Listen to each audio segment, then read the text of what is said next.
What's up, Buttercup? I'm Lake, and around here, we don't pretend like I have life figured out.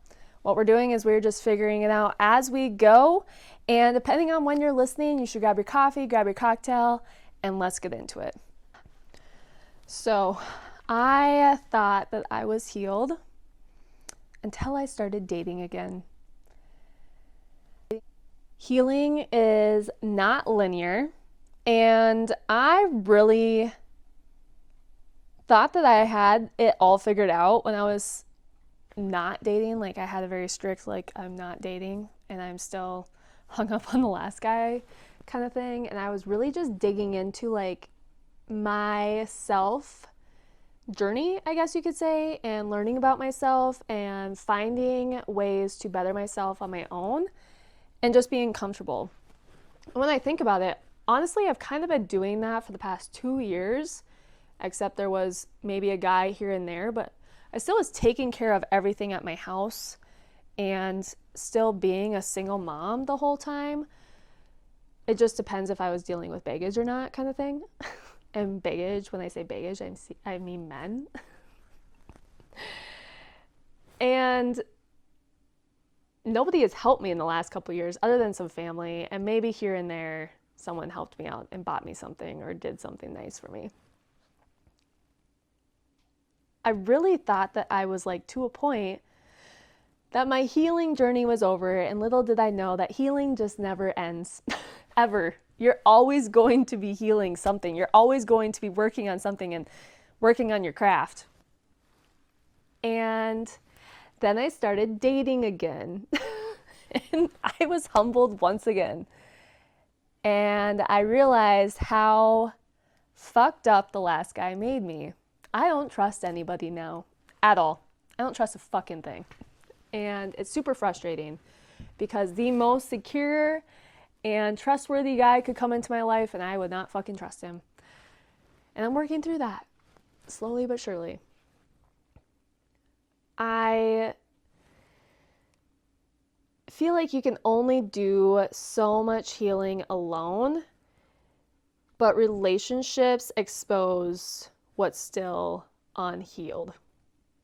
So if you're one of those people that have been single for years and years and you think that you're doing yourself a favor, I'm sorry, but you're probably not, because you're so closed off to, there's just some things that you cannot grow and try to transform on yourself without help from even friendships or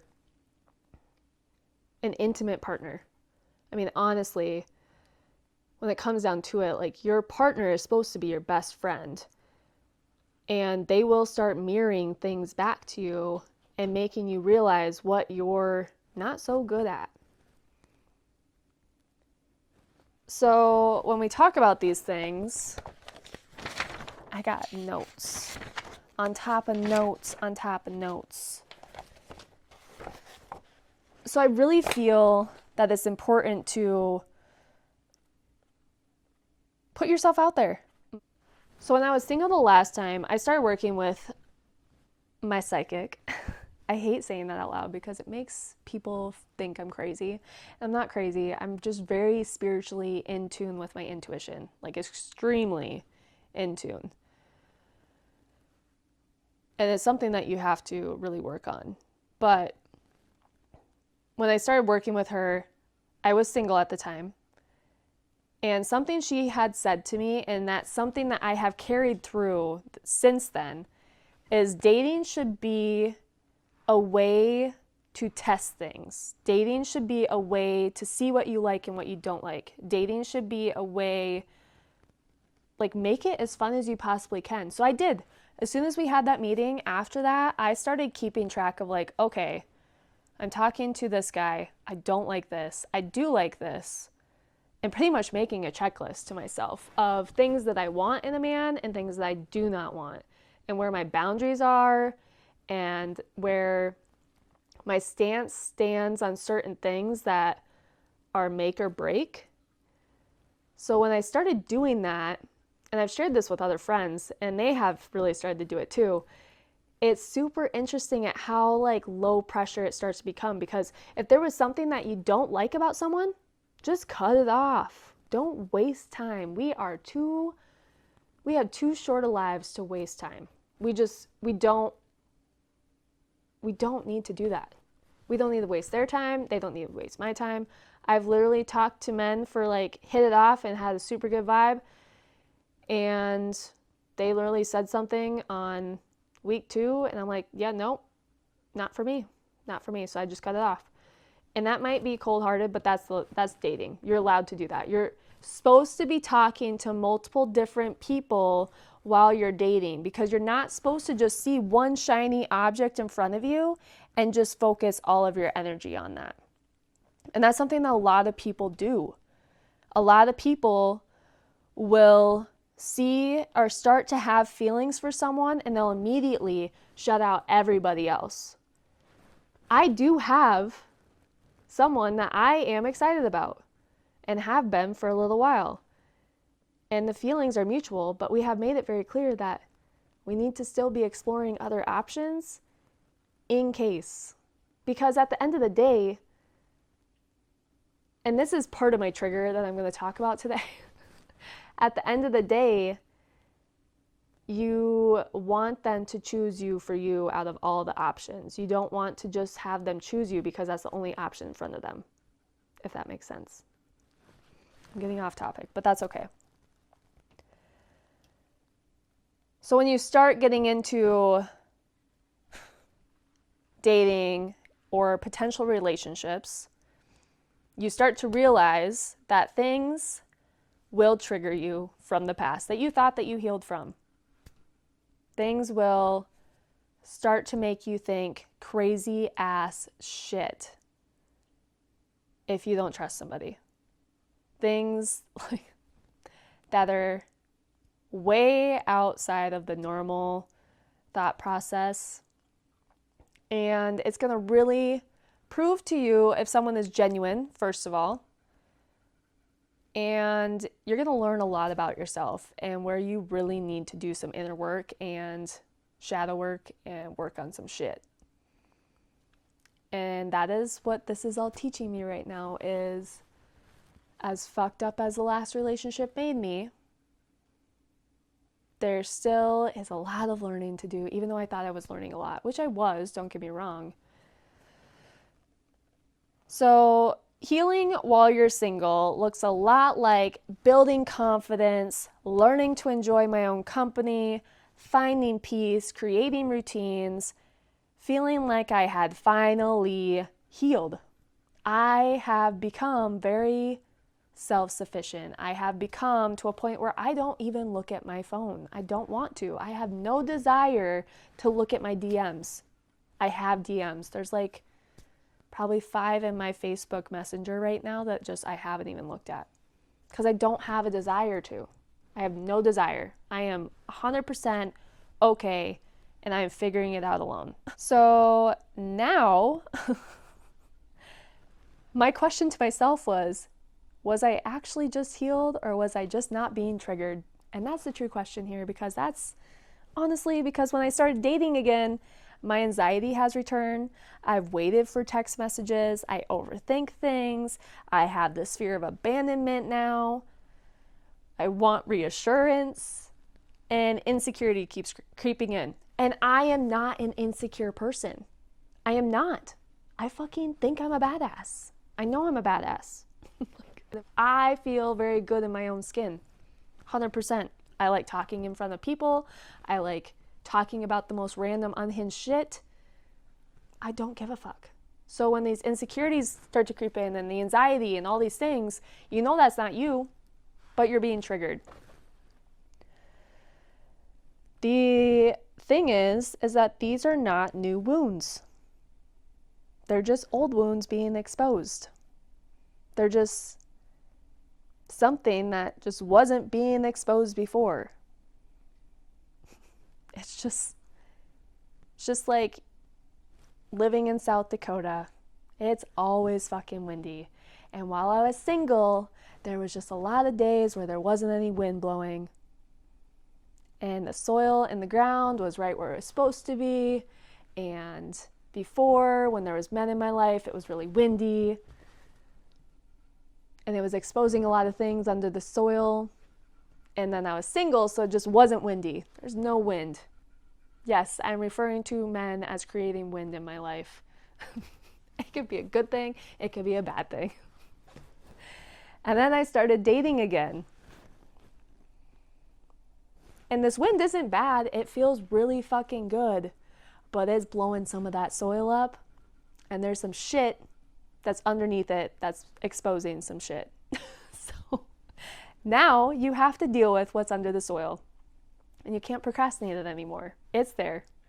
And you can tell yourself that you're not ready to date, but it's gonna come up later. So why the fuck wouldn't you just deal with it now?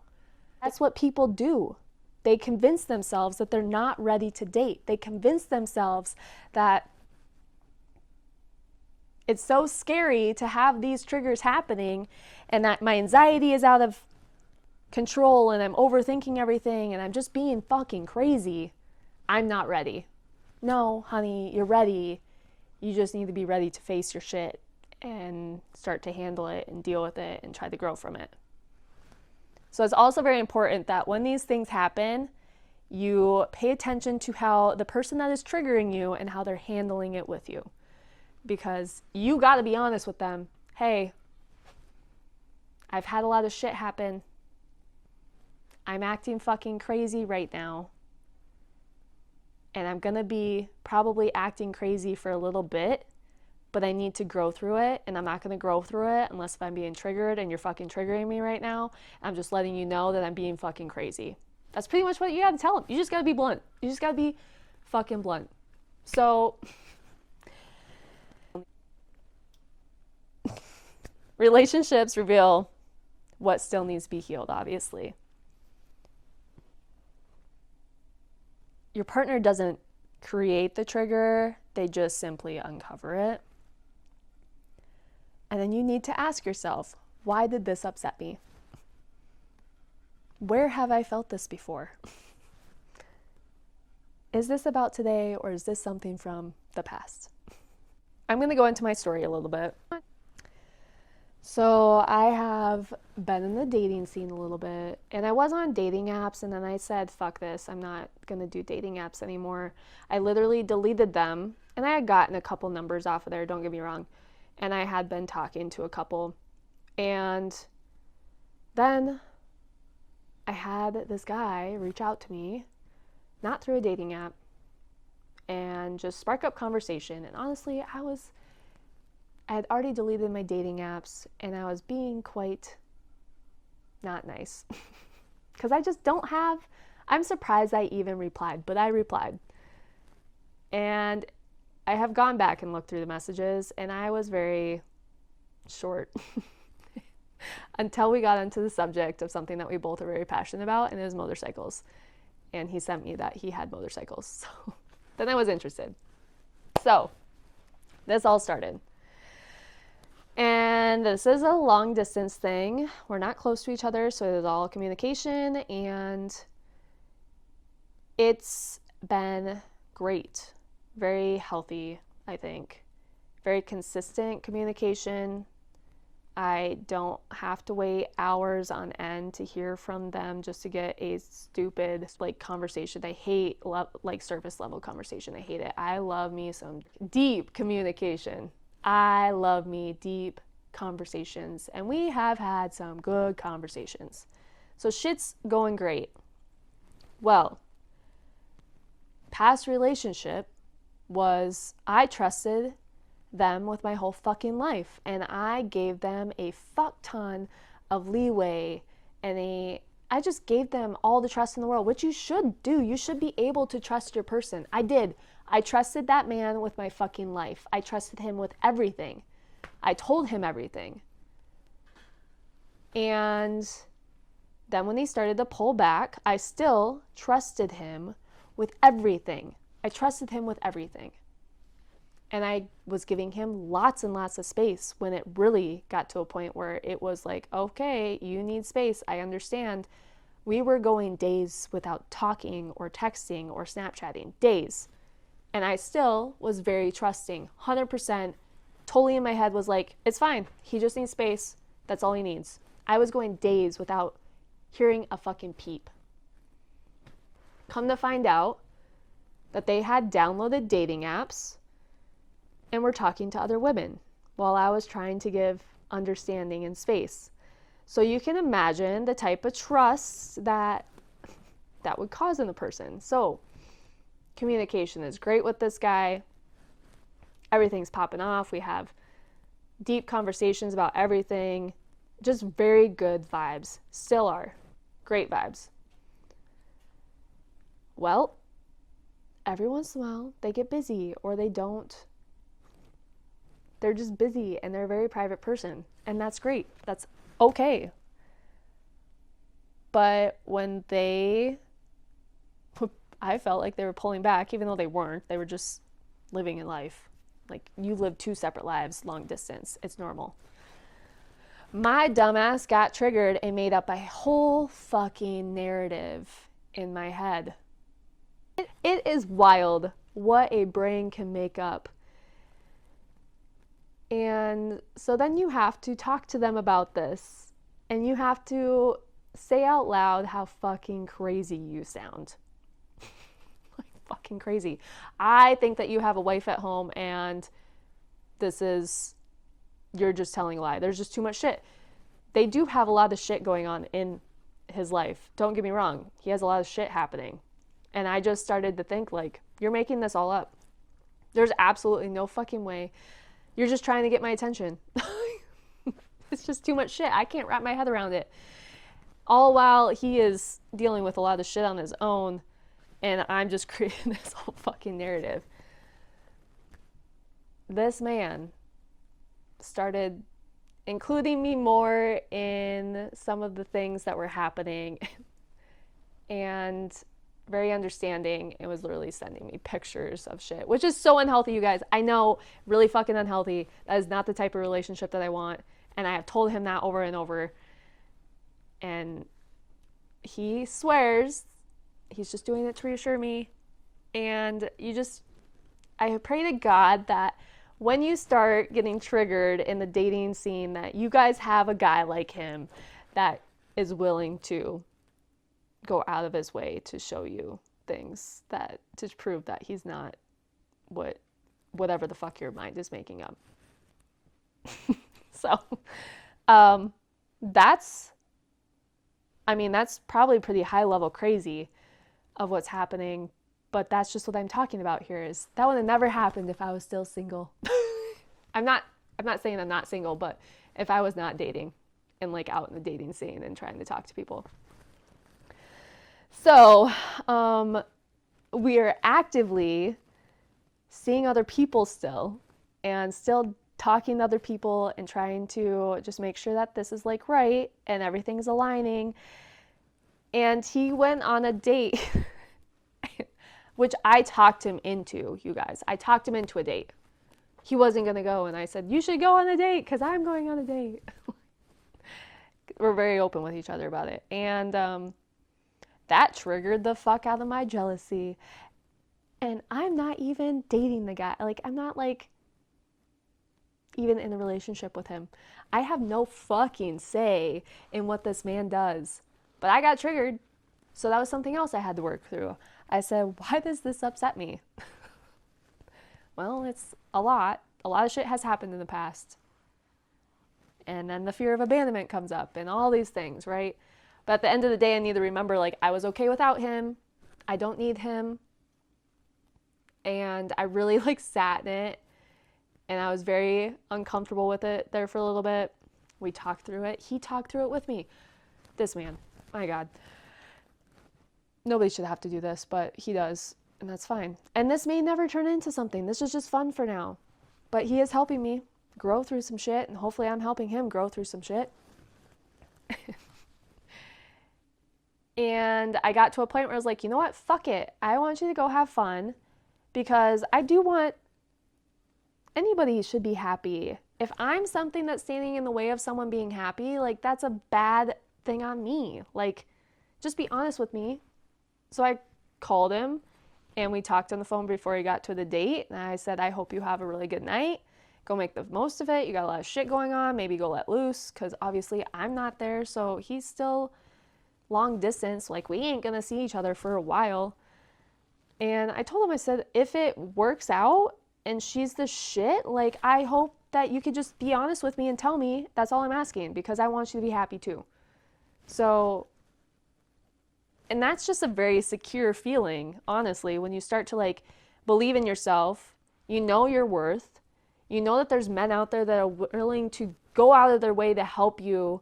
And if I'm not going to stand in the way of a man like that deserves somebody that's going to do everything for him. And if that's not me, I'm not going to stand in the way of it. And the way that my jealousy and my issues like dropped, fuck yeah. Good job, like, good job. Check. On to the next thing. So what actually healing looks like is pausing before you fucking react. Regulate your fucking emotions. Look in a fucking mirror and be like, why are you acting like this? You're acting fucking crazy. Communicate it instead of assuming. So I did. We talked about it. And he reassured me. And then give yourself grace. And choose curiosity over blame. And I did all those things. And I'm really proud of myself. Still working on the trust thing. But we'll get there. We'll get there. It just takes time with that one. Healing is not never getting triggered. Healing is responding differently than you used to. Healing is finding ways to think about things and try to react to them differently than how you would used to. Because when you used to do it, it was really unhealthy. The old me would have freaked the fuck out and been like, I'm done. I'm done. I can't do this. The old me would have like already had all of her eggs in the basket and like been planning a wedding. And we're not doing that. We're not fucking doing that this time around. We're taking things slow and we're staying curious and having fun and just enjoying life right now. So other things that help me is journaling. I journal a lot. This sounds really weird, but I journal to somebody. Like, it started off as like a cute thing, but now I pretty much just update that person. And it's not even the person. It's just, I call it my talk shit journal now. I'm going to go talk shit for a little bit. So I pretty much just talk shit to someone. I don't know who it is, but that's my talk shit journal. I get all my crazy fucking thoughts out of my head. Sometimes I rip out the paper and burn it so nobody can find it, but, you know, that's fine. Also, make sure you go through and delete your chat GPT every once in a while, because that shit's unhinged. We all know we would all be in a lot of trouble if someone got a hold of chat GPT. Let's be honest. My spiritual and meditation and faith, I guess. I am a very strong believer that everything happens for a reason. Everything falls into your lap for a reason. Everything is yanked out of your life for a reason. I used to think that my ex was my whole fucking life. Every fucking ex was my whole fucking life. I am a fucking big ass lover, you guys. Like, when I am committed to somebody, I'm gonna fucking lay down on the railroad tracks and let a train run over me for you. Like, that's just the type of person I am. So I obviously was very devastated every single time one of those relationships I've ended. But if I had not ended or been through the ending of each one of those and been so fucking heartbroken, I would not be where I am today, learning that there's really good fucking men out there. Really good men out there. You gotta weed through a lot of fucking men. Just like everyone's like, there's a lot of fucking fish in the sea. Sure there is, but there's a lot of fucking guppies too. So you gotta weed through those ones to get the big fish, if you know what I mean. Talking to trusted friends. I have 2 best friends. I don't know what the fuck I would do without them. And I literally was joking about it today. I joke about it every day. I am a menace when I'm single. I am a fucking menace. I'm a big flirt. I just say the most unhinged things, like what I would do for a girls' night out drinking. Just one night, just to go out and just be a fucking complete menace to society. But yeah, life is crazy with my two friends, and they are my only supervision I have right now. The only problem is that they encourage it and enable the shit out of me because they love my stories. I tell them all the time that they should put a leash on me, but they say that I might like it, and they're probably right. But, you know, it's still funny, okay? Sitting with the uncomfortable feelings. So when I was triggered, we'll just keep talking about it, I guess. There was a time where he was busy, and all of these things are normal, you guys. People should be allowed to go MIA for a few hours. People should be allowed to go do anything they want, especially when you're not in a relationship. And we talk very consistently, which is fucking great, and I love it because I'm a very responsive person. I always have been. I've gotten a lot of shit about it, but it's something I learned when I was a manager, is that high achiever people are very fast at responding. So like, I do respond quick. But he had an appointment and he had gone missing for like 4 hours, and my anxiety brain, of course, took over. And it's always when I fucking calm down. It's always when I finally get to a point like, okay, I'm just gonna sit with the freaking feelings, is when everything falls into place. It's like the universe is testing me, and my spirit guides are like, well, we're not gonna give her any type of relief until she just fucking quits. And she sits with the uncomfortable feeling. So if you just find ways to just be like, okay, this is a situation, this is XYZ, this is why I'm freaking triggered, and I just need to sit with it, and it is what it is at this point. Like, I cannot change anything about it, and there's no fucking point in being anxious about it. Therapy and self-reflection. I do see a counselor. I pretty much consider her a friend now because I literally just get on, update her with all of my shit show of a life, and then I just feel better about it. So I definitely feel like counseling is a good outlet. I also know that finding the correct counselor is very freaking important. So I'm going to talk about it for a second. And finding somebody to help you through your emotions or through anything, just a sounding board even. That's pretty much what I use my counselor for. We really don't talk about goals and stuff just because it works so well with me. I just need someone to hear about all the unhinged shit that has happened to me, and just an outside view in, just a third party situation that just listens to it. We talk about it and we move on, and I feel heard. Like, that's what I need when it comes to a counselor. Now, other people might need somebody that's more structured and gives them homework and all the things, but you just need to find what works best for you. And there's thousands of counselors out there, you guys. There's thousands. And if any counselor is upset that you're like, yeah, I don't want to work with you because I don't think we vibe, they're a bad counselor. So don't even worry about it. A good counselor is going to be like, absolutely, I don't want you to feel like you don't vibe with me. I want you to find someone that's going to help you, because that's their job. That's no different than me being customer service. And if someone doesn't like the windshield I'm selling them, I hope that they do go find the one that they want. If I'm not going to benefit them, why would I want to force them into something that's not going to benefit them? Taking responsibility for my own healing. I have gotten really, really good at this in the last few years. I was really, really bad at it when I was married. I would point fingers, not take accountability for what I was doing, and I didn't realize it until after the divorce. I was a bad wife. Like, there's so many things that I could have done better, and instead I just avoided it. So when you're actually serious about healing, taking responsibility for that healing is so fucking big. And I know that I told this guy when I started to talk to him about the shit. Like, I literally sat 24 hours and was like, hey, can we talk about this tonight? Because I think I need to talk to you about it. And I told him, I said, this is not your responsibility to fix. I just need you to be aware of what I'm trying to work through, and these triggers and me acting fucking crazy is part of it.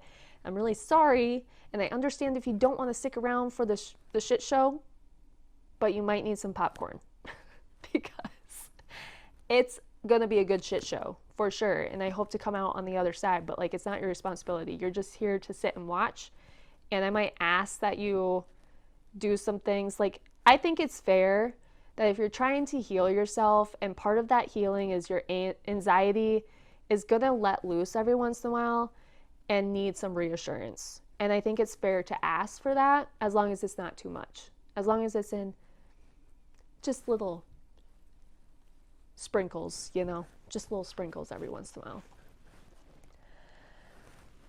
So when I'm talking about these things, what relationship triggers keep showing up for you?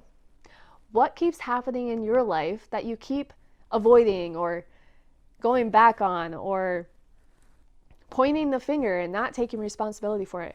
Have you thought of any? Is that something that you should? Maybe you should write it down. Maybe you should put it in your notes app. Maybe you should send yourself a text and be like, what relationship trigger keeps showing up in my life? And when you think of that, what is it trying to teach you? What is the universe trying to teach you right now in that situation? Because there's something to learn from it. Every single situation, there is something to learn from it. Every single one. What relationship triggers are coming up in my life? Obviously, jealousy. What is it trying to teach me?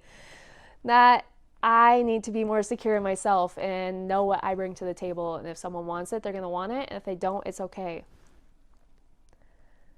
Are you reacting from your present or from your past? Obviously, I am reacting from past things that have happened. Literally found that the guy I had been dating had a bunch of fucking girls all over his phone that had big ass boobs and blonde hair. That's not me. So like, that's not this relationship problem. That is a past relationship problem of being insecure, and that was that guy's problem, not mine. What would you choose? What would choosing yourself look like in that moment? Just being secure, or being secure in myself and just saying fuck the rest. Like, if you want me, you want me. If you don't, you don't. Fuck it. Just be honest. So what I'm getting at here is healing isn't proven by how rarely you're triggered. It's proven by how differently you respond when you are. So the more that you're triggered, the more that you can heal. Doesn't that sound fucking great? As that we're out here trying to get triggered now in a way. Like, not trying, but we're like actively being open to opportunities. That's so weird, because that's something that's on my vision board, is just being open to opportunities. And the more that I talk about learning about myself and healing and all these things, now this comes up. And I'm open to opportunities to be triggered and to learn through them and just try to have fun while I'm doing it. I don't heal to become someone who never gets triggered. I heal so when I am triggered, I don't abandon myself. And I really think that that's something that we need to think about. I'm going to repeat that to you. I'm not healing to become someone that never gets triggered. I am healing so when I am triggered, I don't abandon myself. So remember, you don't have to have it all figured out. Just keep showing up, keep filling your fucking cup, and keep living your raw truth.